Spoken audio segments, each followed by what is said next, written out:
Adamo, Adamo, awosili koli ya mbuma. Eva mwana nanga, awopuki yanga ekila. Nabakita ni babino, lona ni fobolia. Na motoki debo zili futa, po vivre yo lukaka. Oye faut pas vivre, article 15 maman. Oye faut pas vivre, po vivre yo lukaka. Bienvenue très chers téléspectateurs, nous sommes bel et bien dans cette émission Jeunesse et Emploi. J'adore le comptage de Pierre Mwanda Mizoza qui est notre réalisateur parce que c'est lui qui réalise cette émission. Ça fait beaucoup d'années. Alors je ne suis pas seul dans cette émission, 30 juin 1960, 30 juin 2026, 66 ans. Bonjour maître Justice Chikona. Bonjour madame et comment bonjour chers téléspectateurs. Nous allons très très bien. Ça sent que la grippe vous a déjà pris par rapport à votre voix. Et c'est pas grave, c'est pas grave. Au moins, mais on vous entend. Nous sommes en forme et on va communiquer, c'est ce qui compte. Voilà, j'ai pensé aujourd'hui parler de jeunesse, emploi. Où allons-nous et où sommes-nous aujourd'hui après 66 ans? Parce que vous avez fait vos études à Kisangani et vous êtes natif de là. 30 ans, on est toujours dans cette menace où le chef de l'État est en train de se battre pour vraiment qu'il y ait la paix totale en RDC. C'est déjà ça le contexte dans lequel il faut inscrire ces sujets, le développement de ces sujets très importants pour les générations passées, les générations présentes et futures. Et je pense que le contexte est aussi celui de garder l'esprit tourné d'abord vers les compatriotes. Oui, à l'Est. De la partie Est. Oui. Le jeune qui continue à subir cette injustice, ces massacres. Nous voulons d'abord leur dire que nous sommes solidairement liés à ce qui leur arrive. Ils ne sont pas laissés pour compte. Et je pense que, comme vous l'avez si bien dit, le gouvernement congolais, sous le leadership du président de la République, n'arrête pas de déployer des efforts à tous les niveaux, au niveau interne, au niveau international, pour sortir notre peuple de cette indignité qui n'a que trop duré et qui est le résultat de la barbarie de l'armée rwandaise qui ne veut pas s'amender de son comportement lié à la violation de notre souveraineté et de notre intégrité territoriale. Mais je crois que cette fois, il y a lieu de penser que nous sommes en train de sortir et nous en sortirons de ces problèmes-là. Si je calcule bien, c'est en 1960, 52 ans après, c'est à peu près 8 ans. C'est 8 ans, hein? Soit 52, 60, si je dois bien calculer ma mémoire. Vous voulez dire c'est 8, 6, ouais. C'est 16, 12, 14. C'est par rapport à l'indépendance. Oui, et puis, 66, on a participé. C'est le premier pays noir qui a participé au mondial. Et aujourd'hui, 52 ans. Exactement. Et les léopards nous ont fait rêver parce que nous, on avait juste l'histoire. C'est aussi ça, le contexte, parce qu'aujourd'hui, il faut reconnaître que le retour de la RDC sur la scène internationale n'est pas que sur des questions politiques ou de diplomatie, mais aussi sur des questions sociales, notamment le sport et la culture. Nous avons les léopards qui ont marqué le plus grand retour 52 ans après sur la scène internationale, en participant à la FIFA 2026. Mais il n'y a pas que les léopards. Nous avons les grands artistes musiciens congolais, notamment Fally Ipupa, qui ne cesse de se comporter, de faire des exploits, de faire de la musique congolaise véritable ambassadrice de ce qu'est la RDC pour le monde. Et nous savons tous que nous sommes une grande nation qui est un pays solution à la croisée de toutes les transitions géostratégiques. Et puis, en parlant de tout ça, on sent que la jeunesse peut bien s'inspirer de ça. Parce que du côté culture, ça donne beaucoup d'emplois aux jeunes et du côté football.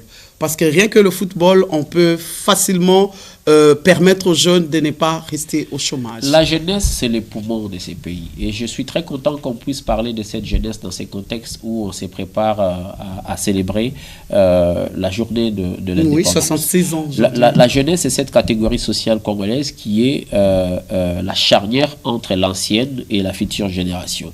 La jeunesse, c'est cette catégorie de la population qu'il faudrait ne plus regarder comme problème ou comme objet à manipuler, mais il faudrait regarder désormais cette jeunesse comme solution à tout ce qui nous arrive. Et je crois que le premier message qu'il faut passer à la jeunesse congolaise, c'est celui d'appeler cette jeunesse à prendre conscience de notre histoire, de notre mémoire collective. Toute grandeur a toujours été combattue.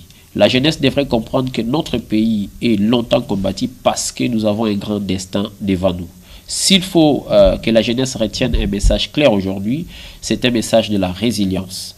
C'est un message du retour au vrai patriotisme. Il ne faut pas abdiquer, il ne faut pas abandonner, il ne faut pas perdre espoir parce que nous sommes propriétaires, détenteurs d'une grande nation dans ce monde et c'est pour ça que nous sommes combattus. Et le fait que nous sommes combattus, mais que nous restons résilients, c'est par cette voie que nous allons sortir de ces problèmes. En vous entendre, les jeunes qui nous suivent, qui sont en train de traverser l'océan, de traverser l'Angola, de traverser tous les 9 pays limitrophes, se diront, mais celui-là, c'est un revers. Hein. Pourquoi vous avez vive conviction qu'au Congo, on peut se retrouver en tant que jeune? Non, madame, c'est absurde de vouloir quitter l'Eldorado qui est le Congo pour aller chercher le bonheur ailleurs. Nous sommes, peut-être parce que vous êtes natif, pas natif de Kisangani, mais vous êtes né avec une cuillère au nord. Non, pas du tout. D'abord, je suis content que vous puissiez rappeler les circonstances ou encore mes origines de naissance. Oui, je suis natif de la Kisangani, de la ville de Kisangani, et tout le monde sait très bien que c'est une ville qui a été victime de l'affrontement entre l'armée rwandaise et ougandaise et qui a connu beaucoup de guerres, notamment la guerre de 6 jours. Moi qui vous parle, je suis le témoin oculaire des atrocités, des cruautés, des crimes qui ont été commis sur les sols de la ville de Kisangani, mais c'est pas pour autant qu'on a abdiqué parce que je crois en ces pays. Je pense que Dieu nous a donné le meilleur pays du monde et la preuve, c'est qu'aujourd'hui, notre pays, c'est pratiquement la destination où voudrait aller tout le monde aujourd'hui. Nous sommes un pays d'un grand destin. Nous sommes un pays dans lequel voudrait vivre n'importe quel homme sur la planète. Évidemment, nous avons certes des défis à relever et je crois que l'attitude responsable de notre jeunesse ne serait pas d'abandonner ces pays entre les mains des ennemis, entre les mains de ceux-là qui veulent nous prendre. C'est pas pour rien, madame, qu'il y a les puissances étrangères. C'est pas pour rien les puissances étrangères sont en train de développer des stratagèmes, malheureusement en complicité avec certains Congolais qui malheureusement par lâcheté, par inconscience, par crise de patriotisme, décident de trahir la nation. C'est pas pour rien que ces puissances étrangères, notamment le Rwanda, ne gèrent que pour pouvoir continuer à infiltrer ces pays. Et nous sommes très contents aujourd'hui parce que nous sommes restés un peuple uni, un peuple debout, et avec le chef de l'État, nous sommes en train de rétablir, de restaurer la vérité des faits et la vérité de l'histoire sur ce qui se passe à l'est de notre pays. Et je crois que avec Dieu, nous vaincrons. D'où vous vient cette ferme conviction, malgré que vous avez vécu la guerre, parce que on entend, vous avez pris un air très sérieux de ce que vous avez vécu au niveau de votre enfance, je pense, ou votre jeunesse, parce que ça date quand même. Mais vous êtes resté serein et vous continuez à vous battre et à rester au pays. Madame, je vais vous dire une chose. Cette conviction. Je vais vous dire une chose. Ma conviction est liée à ma relation personnelle avec le Créateur. Comme je l'ai dit, Dieu nous a donné un bon pays. On a failli nous éliminer tous par une stratégie de massacre, de crimes internationaux, d'élimination stratégique, systématique de la population à Kisangani. J'étais encore mineur à l'époque, j'étais élève. Mais le Dieu que ces pays invoquent chaque jour, le Dieu à qui le président de la République a confié ces pays lorsqu'il entrait au pouvoir en 2019, ce Dieu-là n'a pas permis que nous puissions succomber. Ce Dieu-là continue à nous maintenir debout. Vous savez, madame, lorsque vous avez un pays comme la RDC où la démographie est dominée par des gens qui croient en Dieu, où le pays est dominé par des serviteurs de Dieu et où le chef de l'État a une relation personnelle avec Dieu, c'est une chance exceptionnelle. Et c'est de là que nous tirons notre conviction. C'est pour ça que nous ne voulons pas abdiquer. Et d'aider, nous avons une jeunesse exceptionnelle. Vous savez, dans d'autres pays, on assisterait à des situations où les jeunes perdent totalement espoir. Mais malgré les velléités, malgré les injustices, la cruauté, le massacre, les génocides, nous avons une jeunesse qui continue à rester debout.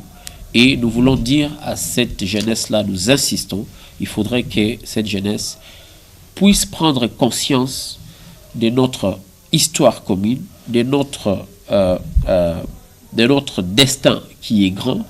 Il faudrait que cette jeunesse puisse comprendre l'importance de pouvoir opérer une résistance citoyenne tous azimuts à l'égard de toutes les forces ennemies. Nous sommes infiltrés ici dedans, l'administration, les services de sécurité, l'armée. Nous avons été infiltrés pendant beaucoup d'années.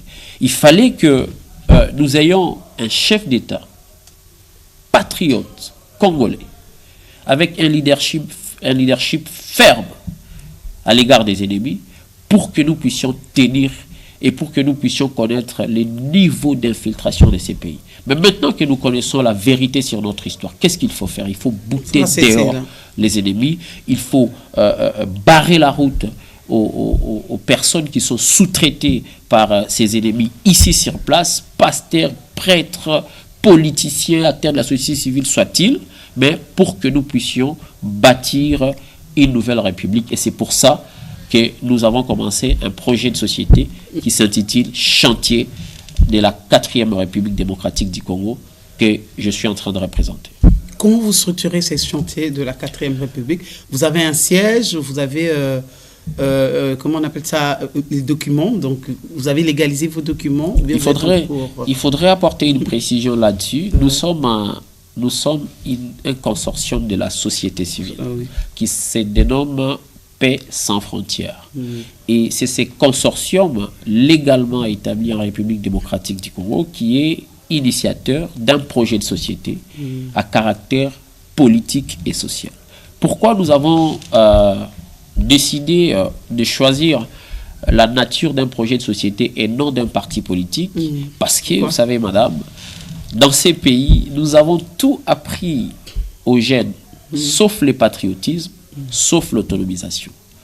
Nous sommes dans un pays où il y a des milliers de partis politiques, mais tous ces partis, malheureusement, n'ont tourné leur attention que sur un des aspects de la mission existentielle d'un parti politique, la conquête du pouvoir. Mais on a oublié l'autre partie, l'autre moitié, c'est la formation de l'opinion, l'autonomisation. C'est pour ça que vous allez voir que tout ce qu'on a réussi à faire depuis 60 jusqu'à ces jours, c'est qu'on a des partis politiques, on a beaucoup de partis politiques. On a moins de patriotes. Exactement. On a formé de plus en plus de militants, de moins en moins de patriotes. Et c'est comme ça qu'on assiste à des situations où pour une petite frustration, n'importe quel Congolais peut trahir la nation et saluer la porte. Parce que en réalité, nous n'avons pas de parti de conviction, nous n'avons pas de partis qui sont porteurs de projets de société, nous n'avons pas des partis capables de former d'hommes et de femmes d'État, mais nous avons des partis qui manipulent les jeunes, qui ne forment que les militants. Et lorsque vous avez une jeunesse qui n'est pas autonomisée, eh ben c'est plus facile de voir la nation partir. Parce que la catégorie de la population qui va maintenir la souveraineté de cette nation, l'intégrité territoriale, c'est la jeunesse. Et je crois que c'est cette jeunesse-là qui doit rester concentrée et consciente de sa responsabilité devant l'histoire de la République. Jeunesse, emploi, où allons-nous? Où sommes-nous? Si je rentre en arrière, quand nos jeunes terminaient, et là je vois par exemple mon neveu Paul Ngoyi, en tout cas qui s'appelle Grâce, il finit à l'Unikin, automatiquement juste 2 jours après il commence son emploi, il gagne sa vie. Mais aujourd'hui quand on finit, que ce soit à l'Unilou, que ce soit à l'Unikin, partout, on doit traîner 4 ans, 5 ans, et puis il y a encore des hommes en veste qui nous posent la question, vous avez fait combien d'années d'expérience? Et des fois... ça tue l'âme de la jeunesse. Exactement. Comment gérez-vous cette jeunesse par rapport au mot patriote et l'autonomisation? Vous savez, madame, au lendemain de l'indépendance à 60, la situation de la démographie congolaise n'était pas pareille qu'elle ne l'est aujourd'hui.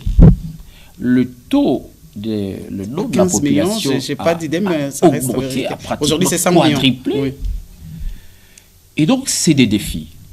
Lorsque vous avez un État qui naît fraîchement au sortir de l'indépendance, qui souffre de sérieux problèmes de technostructure, bien plus qui souffre de problèmes de manipulation par les grandes puissances étrangères qui ne voulaient que prendre les ressources stratégiques ici et bâtir leurs économies, ça veut dire que vous avez affaire à un pays, à un État qui fait face à beaucoup de défis de gouvernance. Lorsque vous passez par une dictature d'environ 30 ans, à laquelle se succède une hégémonie rwandaise organisée depuis l'AFDL jusqu'à 2018, vous avez un État qui est en perpétuelle fragilisation, déstabilisation, et ça ne permet pas à la démocratie d'être au service du peuple. La preuve, c'est que nous avons passé 66 ans à ne travailler que sur certains aspects liés à l'organisation et l'exercice du pouvoir.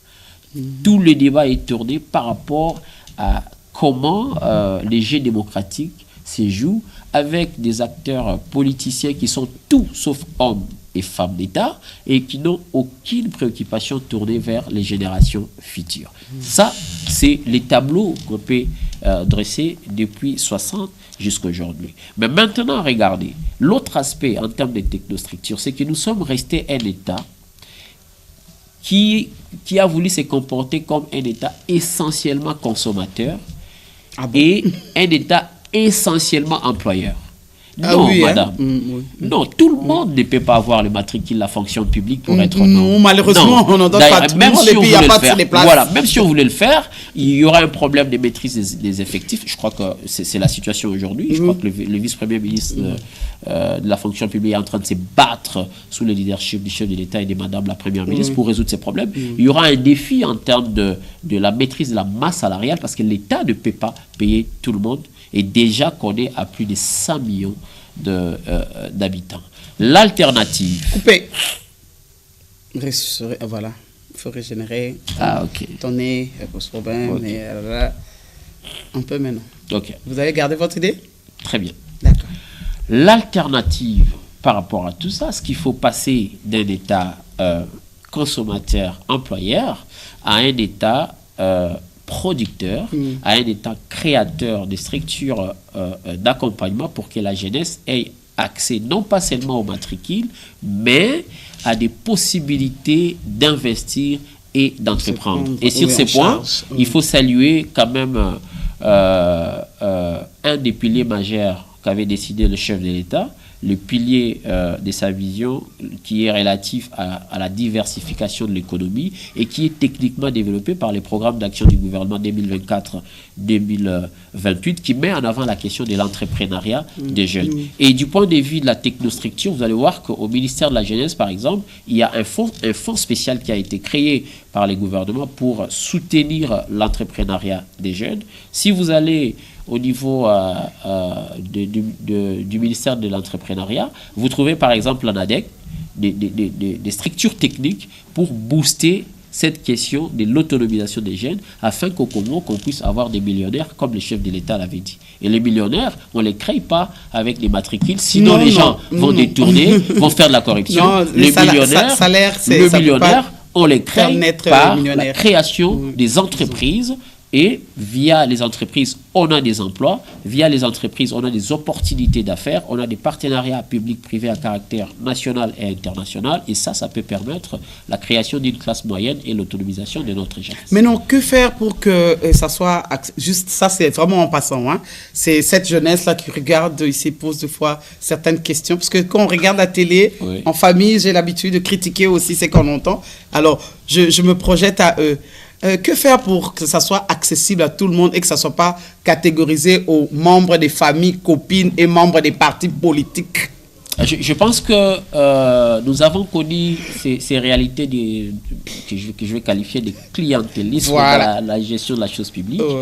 Mais il y a lieu d'espérer que c'est en train de changer parce que si vous voyez la manière dont le gouvernement est en train de mettre en œuvre les différents programmes liés à l'autonomisation des jeunes, il y a par exemple un programme qui est dans sa phase embryonnaire au niveau de la présidence pour la promotion de l'emploi des jeunes. Vous verrez que tout se passe d'abord de manière assez transparente. On publie tout, on met toutes les informations en ligne. Et ça, c'est déjà un grand pas. Voilà, c'est déjà un grand pas parce que le début, c'est l'accès à l'information. Il faut que les jeunes aient accès à l'information pour pouvoir se positionner par rapport aux opportunités. Et d'aider, vous verrez qu'il y a il y a des événements d'échange qui sont organisés entre le gouvernement, les différents ministères sectoriels et les dynamiques des jeunes, avec l'implication, par exemple, du Conseil national de la jeunesse, il y a SNJ, il y a des activités qui sont réalisées pour permettre aux jeunes de voir comment. Il y a des foires d'opportunités qui sont organisées, il y a des programmes de formation pour aider les jeunes entrepreneurs qui sont encore dans les domaines de l'informel à se formaliser. Et dernièrement, vous avez vu que le ministère de la Jeunesse, par le Fonds spécial de l'appui à l'entrepreneuriat, qui a présenté des lauréats jeunes entrepreneurs qui ont réussi l'étape de la formalisation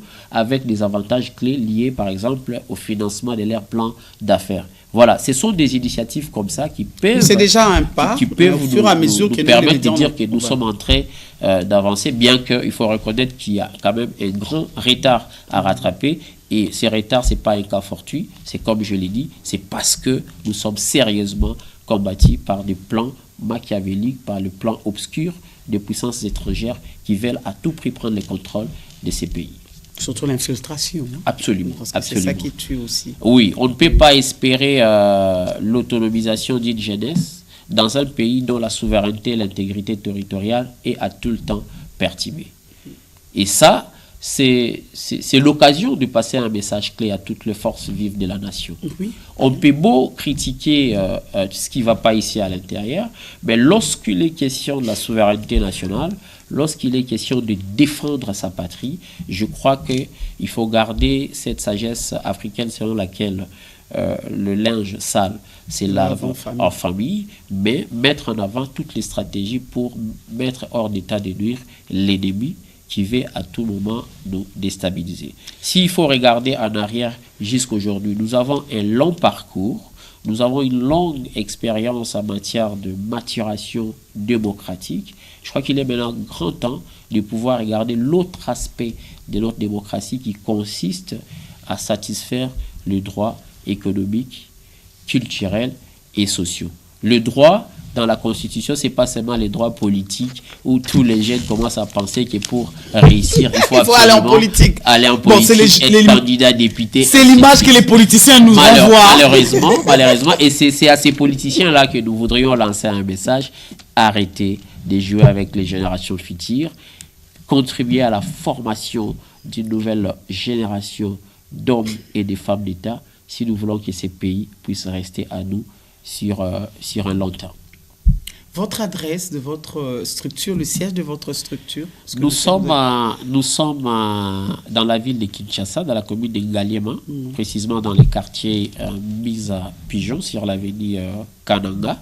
Ça, c'est pour. Oui, c'est pas loin. Quand bureau, on voit Kananga, on monte là-bas, il y a notre siège de la RTNC où il y a des antennes. Voilà, il y a et puis il y a une chaîne que j'aime bien, Bio1 Télévision. Exactement. Nous sommes pas loin de la station de la radio-télévision nationale et de Bio1 Télévision. Et ça, c'est pour la représentation nationale. Mais il faut signaler que nous sommes quand même présents dans pratiquement 17 provinces. Citez-le, ça peut faire plaisir. Nous sommes à Kananga, nous sommes à Mbujimayi, nous sommes au Congo central, nous avons des cellules à Kisangani, nous sommes au Kwilu, donc nous sommes un peu éparpillés à Lualaba. Il y a les membres du chantier de la 4e République que nous appelons architectes. Il y a une nouvelle génération. Il y en avait déjà? Il y en avait déjà depuis... D'ailleurs, ce sont les premières provinces où nos activités ont eu lieu. Et là, beaucoup de nos jeunes ont été déplacés vers Ouvira ou Beni. Mais nous avons formé beaucoup de jeunes. Et nos jeunes, nous les appelons architectes de la 4e République. Pourquoi? Parce que c'est là que nous voulons aller. C'est là que tous les débats républicains doivent être concentrés. C'est là que toutes les péripéties liées à l'avenir d'une nouvelle loi fondamentale ou pas doivent être concentrées. Et si jamais il faut qu'il y ait, par exemple, dialogue dans ces pays, nous voulons que les sujets principaux d'un tel dialogue soient les chemins qui nous conduisent vers la 4e République, parce que on ne peut pas bâtir une république sur les ruines de la deuxième et de la 3e République, pendant que le chef de l'État est en train de se battre à coup sûr pour désinfecter notre administration, désinfecter notre armée, désinfecter nos services de sécurité et de l'ordre public du poison rwandais. Et ça, je pense que tous les jeunes Congolais ont montré leur position. Ils veulent qu'on puisse sortir de l'hégémonie rwandaise, ils veulent qu'on puisse aller en avant, et c'est là que nous allons nous diriger. Oui, déjà, ça s'est manifesté lors de nos deux matchs. On sent que nos frères qui sont à l'Est, ils ont le même engouement qu'ici. Donc, ça chauffe déjà. Il faudrait que cette paix soit effective pour que nous nous retrouvons avec nos frères de l'Est. Les gens ont toujours pensé que la solution à ces pays viendra absolument des politiciens. Non, madame. C'est vrai que les politiciens, d'ailleurs, la plupart n'ont pas des positions confortées. Ils sont versatiles à tout moment. Ils appellent ça transhumance politique. Mais moi, je qualifie ça immaturité, pratiquement immaturité politique, parce qu'un homme politique digne de ce nom doit avoir des convictions. Et la solution ne viendra pas que des politiciens. La solution viendra des choses qui unissent les Congolais, là où les ennemis veulent nous diviser. Et parmi ces choses, il y a les sports.